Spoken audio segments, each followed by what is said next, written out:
Magandang araw ho sa inyong lahat. Pag-usapan natin ngayon ito. Amerika magbibigay ng kalahating bilyong dolyares, panglaban po sa China. Okay? Hindi ho, totoo ho yun. Ang purpose nga po nito, para ho palakasin natin, pambili natin ng mga armas, ng mga barko, gano'n, ng air defense, pambili natin. Kasi talaga naman kapos na kapos po tayo. 'Di ba? Alam niyo ho kung gaano kalaki ho ang pera na 'yan? Oh, $5 million po ang halaga na ibibigay po nila. 5 million ano pala, eto hindi not 5 million po. Teka ha, 500 million, sorry. Ayan oh, $500 million po ang kanilang ibibigay. Grabe yung laking pera 'yan. 'Di ba? Ang kanilang ibibigay dito. Alisin nga muna natin 'to. Bakit ko na-paste 'yan? Siyempre ho, masakit na naman ho sa ulo 'yan ng mga vloggers natin, mga influencers na sobrang yung mga maka-China. Yan 500 million ang 500 million po ang ibibigay na pera rito sa atin. Sabi rito ay US Secretary of State. Anyway, kahapon nga po bisita ng Pangulo si Lloyd Austin at yung kumausap kay Duterte noon. Kaya ho nag-sorry siya kay Barack Obama tapos kinansela na rin niya yung banta niya na ibabasura niya, nakakalas na tayo doon sa Visiting Forces Agreement. Takot din siya sa US bakit? Kasi nga kinick out, dinedman na rin siya ng China since 2020. Abusado 'Di ba? Abusado. Tapos lusot niya lang doon, binigyan kasi tayo ng Amerika ng bakuna. Sabi rito, US Secretary of State Antony Blinken announced Tuesday, July 30, that his country will provide 500 million in military funding to the Philippines as Washington works to boost ties with Manila. Washington seeks to boost ties with Manila amid its maritime tension with Beijing. Rito pa lamang po sa first paragraph, maliwanag na kung para saan po ang fundings na to. Diba? Wala kailangan po talaga natin. Sabi nga ho ni Senate President si Kilay, talaga hong kailangan natin. Yes, grabe hong laking halagang pera niya Sabi niya 51 billion 30 billion lang yan, JDB. 51 billion ni Pulong mas malaki. I know, 'di ba? Pero at least ito po ay mapapakinabangan natin, mapapasakamay po ng gobyerno, 'di ba? Pang-defense po natin. Yung kay Pulong, wala na paliwanag nga, wala na Nilabantain na nila 'di ba? The Philippines has repeatedly sparred at sea with China, the main US rival in the Indo-Pacific, this past year. But the two sides have now reached a provisional agreement to ease tensions and manage differences. The Philippines has competing claims with China in the waters to its west, also known as South China Sea. China claims 90% of the sea as its sovereign territory. Alam nyo, totoo, tayo ho ang may karapatan dyan. Tayo talagang may kapangyarihan dapat yan. Under po ng UNCLOS, and then prior to that, 1978 si Apo Lakay naglabas talaga ng kanyang batas, 'di ba? Yung Republic Act niya, PD 1596, tapos sa PD 1599 naglabas siya noon. Dinideclare niya na yan ay treaty po natin. Yung lugar na treaty na yan po ay teritoryo natin. Tapos naglabas yung 1599 yung nilabas, yun naman po ang nagdideklarasyon ng 200 nautical miles exclusive economic zone natin. 'Di ba? Okay, hindi ho tayo pa pwede sa nuclear. Bawal po sa Constitution. Pwede po nating, kasi ito, tignan nyo, kung meron tayong nuclear, tapos mahina tayo sa air defense, baka sa atin pa susumabog yan. 'Di ba? Okay na wala tayong nukes, pero superior po ang ating air defense system. Meron tayong pang-eroplano, tapos meron tayong mga Iron Domes. Again, mga Iron Domes. 'Di ba? Kahit na yan po ay supersonic, ang Iron Domes naman, syempre, it's just a matter of calculation, ma-upgrade at ma-upgrade po yan na magkaroon po ng capability na ma-handle nila at ma-address nila yung supersonic speed. And after all, kahit supersonic yan, hindi naman po yan katulad ng isang kisap mata na nandito na kaagad.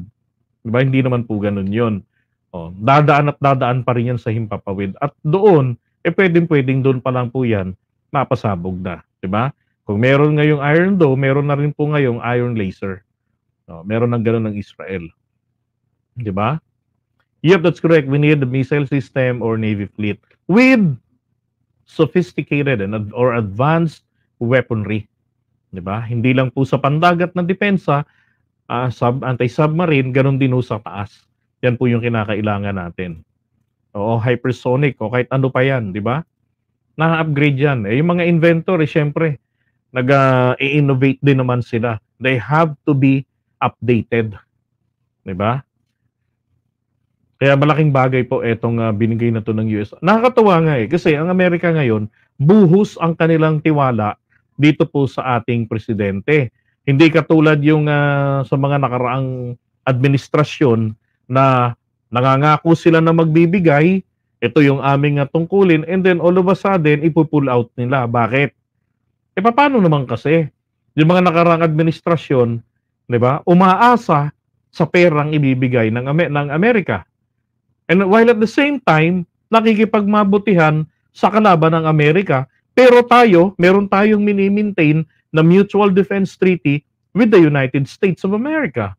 Hindi ba? Ano to? Para nating dinodouble cross yung ating katratado.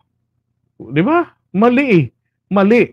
At ngayon, I'm sure na-realize na rin ng Amerika na kailangan nilang gawin ang pagbuhos ng tulong at pag-boost ng ating ekonomiya.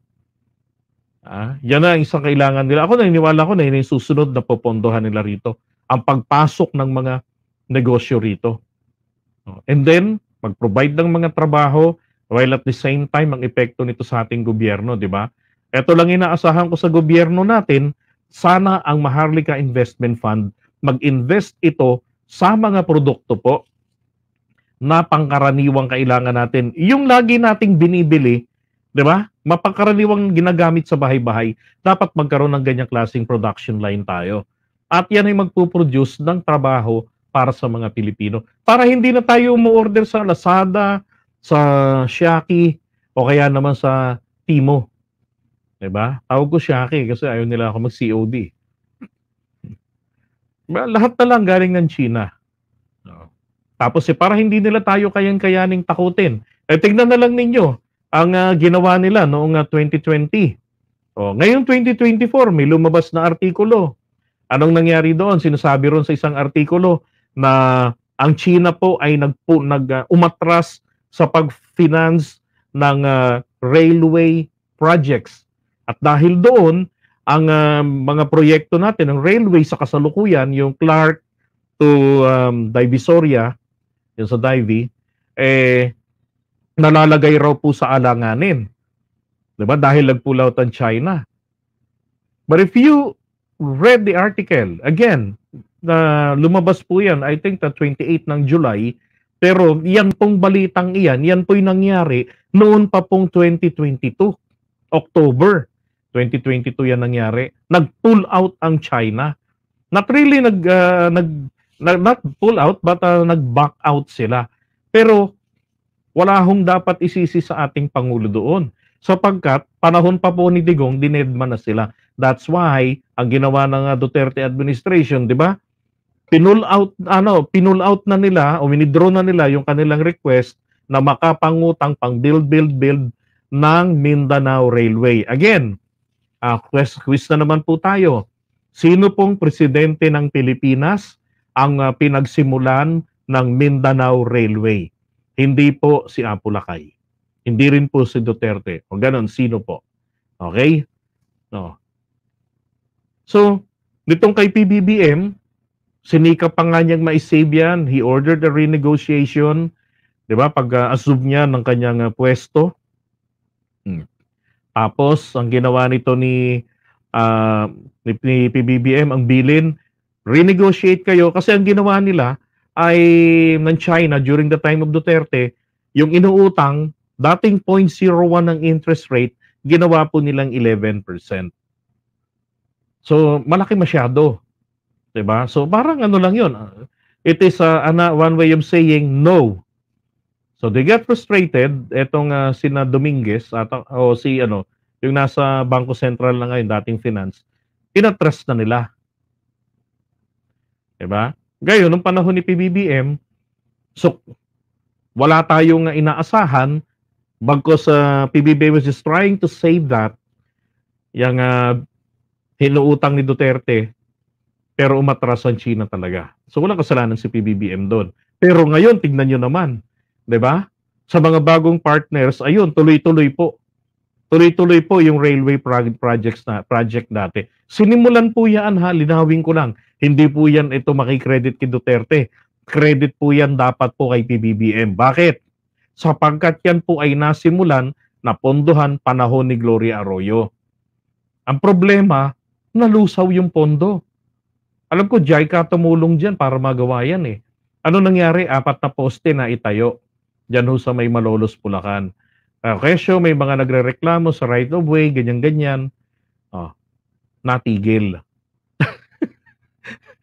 Nagkataon lang talaga na nagkakailangan ng magawa yan. Then panahon ni Duterte, nagkaroon po ng panibagong funding. Nung kay Pinoy, walang nangyari eh. Nagkaroon ng bagong funding at yung tuloy-tuloy po. Tapos umatras ang China. Tapos ito, sa Mega Pacific. Tapos ngayon, ang nangyari, tuloy-tuloy na naman itong panahon ni PBBM kasi may mga bagong partners. 'Di ba?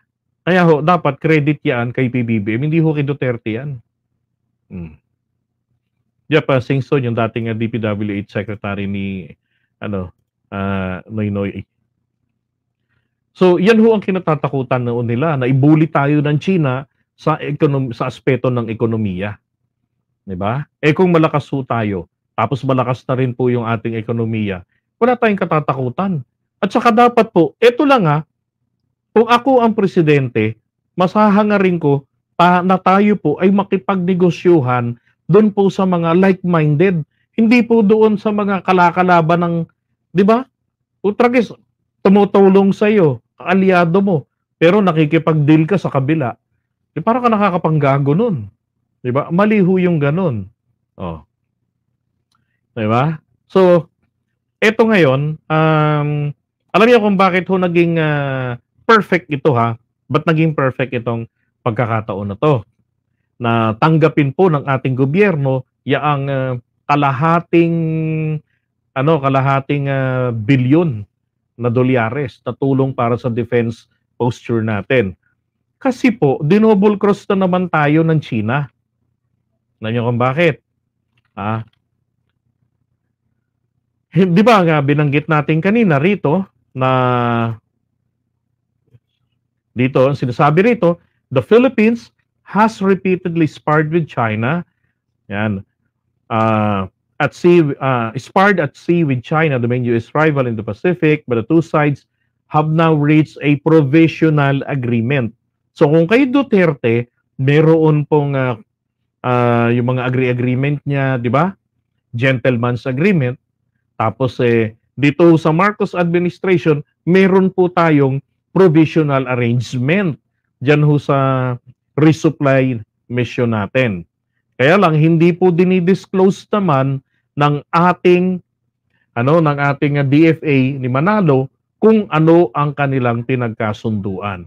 'Di ba? So we need transparency dito, mga kapatid. Ano ba ang pinagkasunduan? Now, ang sabi nila, walang magbabago sa posisyon ng Pilipinas sa interest natin sa Ayungin Shoal. Pero, Ang kapansin-pansin, yung resupply mission noong July 27, hindi po nagka-problema. Nako, eto na ho. Ito naman po ang claim ng Foreign Minister ng China. Sabi diyan, according to the Philippine DFA statement, the Philippines conducted a resupply mission this morning to its warship previously grounded in Ayungin Shoal. What's China's comment? Sabi. Ngayon, ito yung sagot nila. This morning, based on the provisional arrangement, China reached with the Philippines on managing the situation at Renaijiao. The Philippine side conducted a resupply mission of living necessities, pagkain, tubig lang. Okay? Walang construction materials. The entire process was monitored by China Coast Guard. Ito ngayon po yung matindi. China had been informed of the resupply. Uy, akala ko ba hindi tayo magpapaalam? Tapos sinasabi ng China na in-inform natin sila. Oh, eto pa. Before it was carried out. Nako. Parang yung binabanggit po nung nakaraan na yung Maritime Council, di ba? Na nina ES Bersamin na na hindi tayo magpapaalam directly but magpaparamdam tayo. Ito naman ang sinasabi nila, nagpaalam tayo before it was carried out. Okay. After confirming on the scene that the Philippine vessel carried only humanitarian living necessities, ano ho ang ibig sabihin nito after confirming on the scene? Ang ibig sabihin po niyan sa Tagalog, nag-inspection sila. Physical or ocular inspection ang ginawa nila. Tinakita sa kanila, sa Chinese Coast Guard, kung ano ang laman ng i-deliver ng ating resupply and rotation and resupply mission. So tao yung dala-dala naming ipapalit, hindi ito welding machine, noodles yan, hindi yan na welding rods, ganon. Eto oxygen ito para sa mga may hika, hindi ito hindi ito acetylene, ganon ho ang sinasabi rito ng China. Kaya po pumiyok ang ating Defense Department. Sabi dito, let me stress that the arrangement was reached by China with the Philippines based on the three-point principled position of China on managing the situation. Dito nga ro po. Alam nyo kasi nga, yung pag-agree, yan yung new model na sinasabi rin po nila ng China. Ngayon, kaya po sinasabi ko rito, ito tanong ni Edgar Lagman, JDB, would you believe China? I will believe China if our DFA would not be transparent. Ang atin pong DFA ang nakipagkasunduan sa kanila. Dapat po ang ating DFA maging transparent. Sabihin nila ano ang kanilang ginawang agreement dun sa China. Di ba? Kailangan magkaalaman. Kasi hindi po ito ang una na ginawa ng China. Naalala ninyo to? Yung new model way back January. Na pumayag daw sila si General Bronner, Gibo Teodoro, and then Secretary Anyo. Ito, tingin ko yung approve by na to. Baka si, Iis Bersamin yan. Dahil malabo namang si PBBM ang umuo dyan. Diba? Sabi ni Chinese diplomat. Ang sinasabi po ni Chinese diplomat dito ay mag-deliver lang tayo roon ng pagkain, tubig, mga ganun lang, for living necessities lang. At 2 days before, sabi sa kanilang sa transcript ng convo na to, ng phone call, 2 days prior ay magpapasabi tayo sa China ng RORE na meron tayong gagawin. Tapos, living, mga pangkain lang talaga, pang-inom, yun lang ang dadalhin natin doon. So, ibig sabihin, pagpayag na to, pababayaan na natin totaling magiba, unti-unti, etong BRP Sierra Madre. Yun ho ang ibig sabihin dito ng new model na to, na nabulilyaso. Dahil itinanggihan nila General Bronner ni Secretary Gibo at ni Secretary Anyo na walang ganyan, 'di ba? Tapos ngayon, eto naman po, at least eto po tinanggi nila. Pero ito pong ating DFA hindi pa ho nagsasalita ng diretsuhan. Dapat again yung dokumento, the black and white, i-reveal po ng DFA natin. 'Di ba? Hindi lang yung salita, kailangan talagang malinaw. Bakit po? Hindi ko naman sinasabing pinaniniwalaan ko to kaagad. Pero inilalagay po tayo ng China sa bingit ng alanganin. Because sooner, if not later, didemandahin po tayo ng China o kung demandahin natin sila, gagamitin nilang ebidensya ito na kinilala ng Pilipinas ang aming dominion, ang aming soberanya. Ang soberanya, ibig sabihin, karapatan na o kapangyarihan na makapag-gobyerno, makapag-impose ng mga batas sa isang teritoryong itinuturing nila. Oh. Ang China po, iba ang claim sa atin. Ang China, ang claim, territory po. Tayo, ang claim natin, exclusive economic zone lang. Hindi na po natin ginagamit yung inilabas po na batas, yung PD 1596 ni Apo Lakay noong 1978, na kung saan teritoryo natin ang Spratly Islands. 'Di ba? It's a regime of islands, sabi nga. Plus 200 nautical miles exclusive economic zone. O, base sa PD 1599. Kaya kailangan natin ng ano rito. So, dito ho, naranasan natin kung paano tayo balik-baliktarin ng China. Aba, sinamantala rin naman po ito na magandang pagkakataon ng Amerika. 'Di ba? Na magbigay ng napakalaki ho, talagang very generous donation para sa pagpapalakas ng ating depensa. Bakit? Ang kasunod po nito, kapag hindi po tayo nag-confirm dito at nalagay sila sa kahihiyan, kapag ang DFA po natin ay nagsabi, this is the black and white na hinihingi ni JDB. 'Di ba? Oh. Kapag sabi ni Leia, I doubt na may ganyang kasunduan. 'Di ba? Sabihin ko po sa inyo, meron pong ganyang kasunduan. Meron silang kasunduan. Ang sabi lang po doon ni Manalo, hindi niya kasi dinitalye. Ang sabi ni Manalo, the agreement, yung provisional agreement, will be carried out. Tapos wala siyang dinitalye sa atin. Alam niyo, pagka wala kang dinitalye, naglihim ka, sasamantalahin ka ng China. And that is happening. 'Di ba? Tayo ngayon ang ipinahihiya. Kung sana diniretso niya, taong bayan, eto, nag-usap kami ng China, eto na pagkasunduan namin. At eto ang posisyon nila, eto posisyon natin.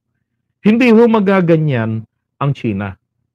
'Di ba? But this is a blessing in disguise. Kung meron tayong ganyang provisional agreement with China, and then at the same time, tayo po ay nagpapalakas ngayon. Yan, this is the perfect timing. 'Di ba? Perfect timing. Walang gulo, walang harassment, and after all, hindi naman po magigiba agad kinabukasan yung BRP Sierra Madre. It will take years pa.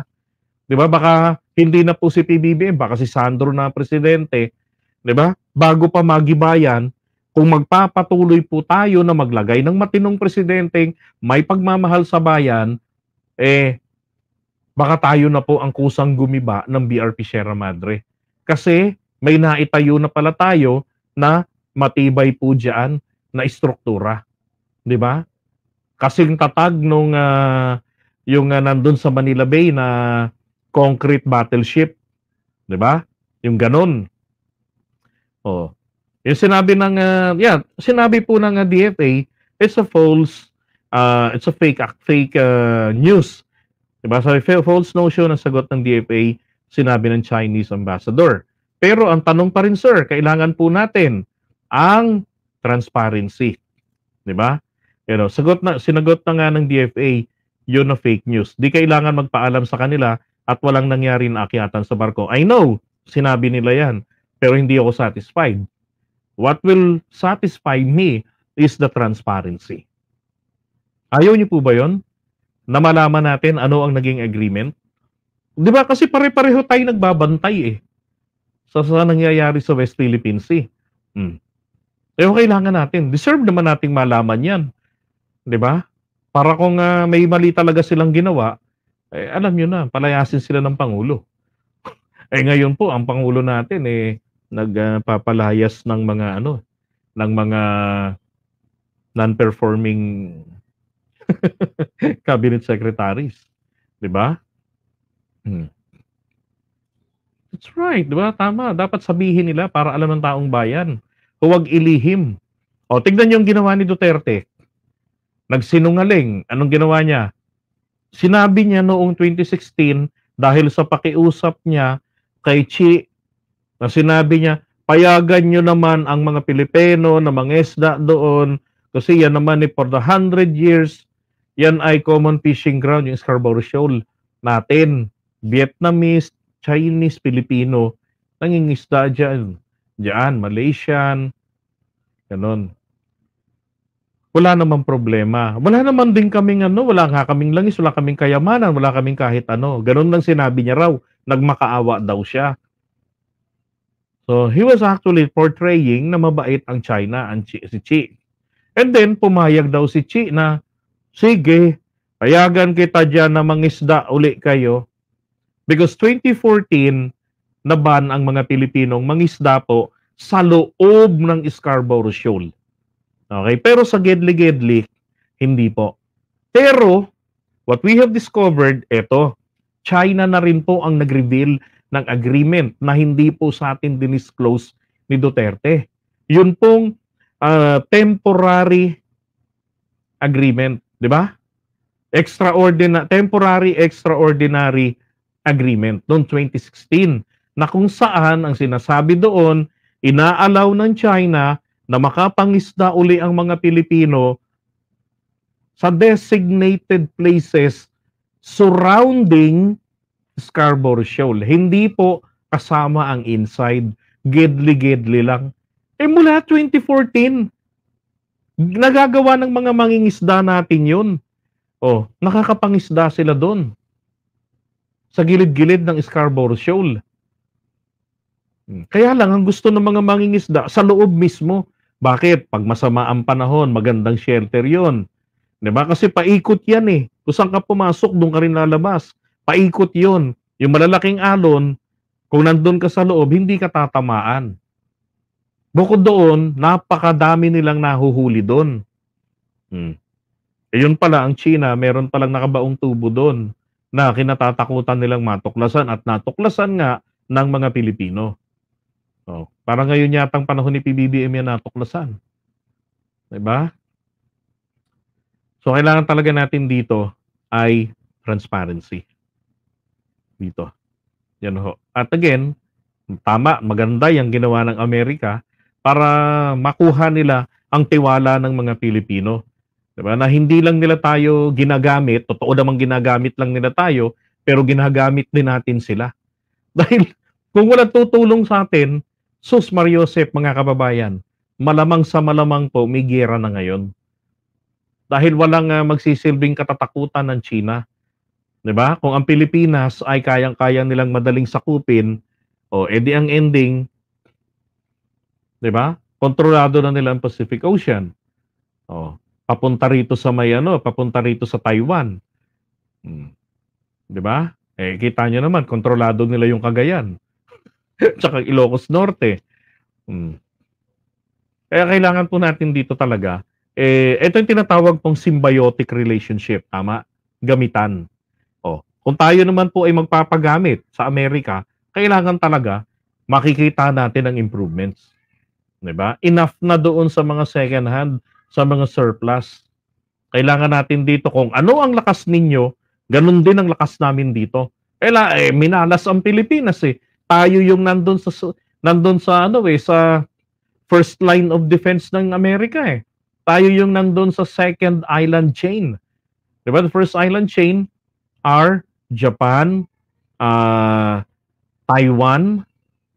Tapos naman tayo naman po etong nasa second island chain. Kaya kailangan po talaga natin.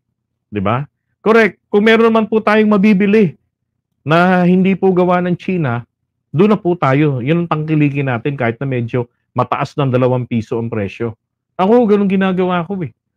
Hindi na ako bastang pagtanong ko, China, ayoko. Hanap muna ako sa iba. And after all, hina naman ang quality. Oh. Diba? Pangit. Tapos diferensya, 2 piso lang. Okay? Kaya ito, nako, congratulations. Dahil magaling ang ating Pangulo, nakuha niya ang tiwala ng Amerika, lalo na ho sa ganitong napakadelikadong panahon dahil po ang China ang nagbabantang hayagan na may maitim na plano sa Taiwan. Okay lang sana kung sila-sila lang yung magbakbakan 'Di ba? Ang problema ang Amerika makikialam Oh. Hindi naman natin pwede hong pigilan. Kapag itong mga dalawang higanteng bansa tinamaan ng alipango at mag-away, hindi natin sila kayang pigilan. Pero ang pinaka-the best na magagawa lang po natin, magdulot tayo ng takot sa China para yung kanilang maitim na plano sa Taiwan, hindi nila matuloy-tuloy. Actually, yung presensya po ni PBBM at nagkaroon tayo ng mga additional EDCA sites sa norte, diba? Tapos pinalalakas din dito ang militarization natin dyan po sa may parte ng northernmost sa may Batanes. At pabor ang ating governor doon. Sabi nga ng governor, ng lady governor, sana magkaroon din ng EDCA rito sa Batanes. Bakit? Grabe lang pala silang bastusin ng China doon. Dadaan-daanan lang sila ng mga barko ng China. Hindi dumadaan doon sa Basi Channel. Papasok talaga ng pagitan ng mga isla natin. Diba? Kung merong EDCA sites doon, kakabahan lalo mga yan. Oh. Diba? At saka, mawawalan na ho ng saysay etong Cagayan Governor. Bakit? Kumbaga na-overpower na siya ng presensya ng Batanes Kahit na pro-China ang Cagayan, ang Batanes naman, di ba? Ganon din ang Ilocos Norte, mababaliwala rin. Correct, di ba? Deterrent yung EDCA. Yung EDCA sites na yan. Ang maganda pa dyan, naidadala nila rito yung mga kailangan nating gamit para sa pangdepensa. Tingnan nyo ngayon, payapa ang rehiyon natin. Samantalang China ang banta ng banta. Di ba? Okay, so iwan muna natin ito.